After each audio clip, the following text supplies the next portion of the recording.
way back in the early 80s, the In From the Cold Collective through to the Alliance for Inclusive Education, to many other campaigns that you've been involved in, including, I was looking at the news the other day, and there was Micheline on Westminster Bridge as part of Dan stopping the buses. So you've been involved for a long time, and I think it's really useful to get your perspective. Over to you, Micheline.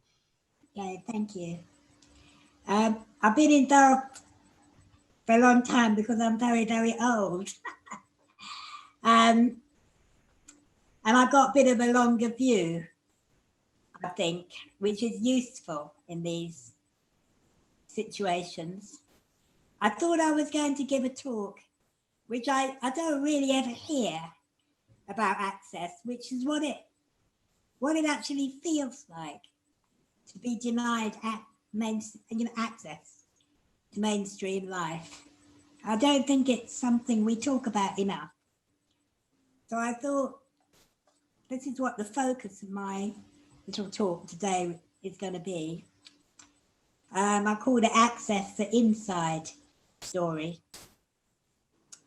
How does it feel to be denied access to mainstream life? So to begin with, everybody develops into our full selves by access to stimulation, to learning, to relationships, and to experience of all sorts. Historically, disabled people have been corralled into separate special buildings and institutions where our impairments are catered for, our access needs in that sense are catered for, but really nothing much else. And the rationale for that has been that we're limited anyway in our ability to learn and develop, and consequently to contribute to society. So what's the point? It's also seen to be much cheaper, obviously, than providing access to ordinary life. And this prophecy has become self-fulfilling, because if you deny people all these things, it will keep us smaller. It will make us more limited than we could be. However, disabled people have fought very hard to break out of these prisons, campaigning with some success for accessible transport, for housing, education, and employment. Certainly the world in the 1950s, when I was a child, is very different to the world now in 2020. And that has been largely up to us. But it's only part of the story. So could you put slide number 1 on for me, please? Yeah, there we are. Right. It's up. Okay, it says, lack of access can feel like being chained to something very heavy. The basic assumption is, and it still is, that we have to adapt ourselves to ordinary life if we want to be part of it. And that assumption hasn't gone away. Every activity we do requires extra work on our part. Will I be able to get there? Will I be able to get in? Will I be able to see once I'm there? Will I be able to hear once I'm there? Will I be able to communicate and people hear me? Will I be able to eat the food? What extra resources will I need to bring to the event? And how will I get them? For example, an interpreter or a PA or a driver. Doing all this is an added load, which to many people appears to be invisible. And it's very exhausting. And it doesn't stop there. Can I have image 2, please? No, that's 3. There's another one. That's 1. Okay. This is something very obvious. But however, it doesn't get spoken about, rarely spoken about when we talk about access, which is that most of our social lives happen in each other's homes. This is basically where we meet our friends, where we chill out, where we discuss things, where we have parties, where we start romances, where we, do all the things in life which give us joy, share meals, and so on.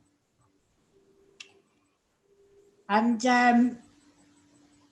the truth is, in this area, we got almost nowhere.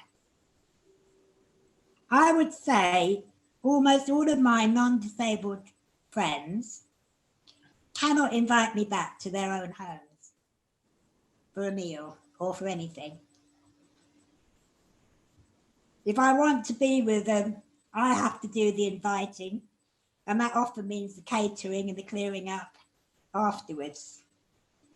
As a parent of a disabled child, I remember so clearly that all our friends came to our house every day, I want to say, and there were very, very few return invitations.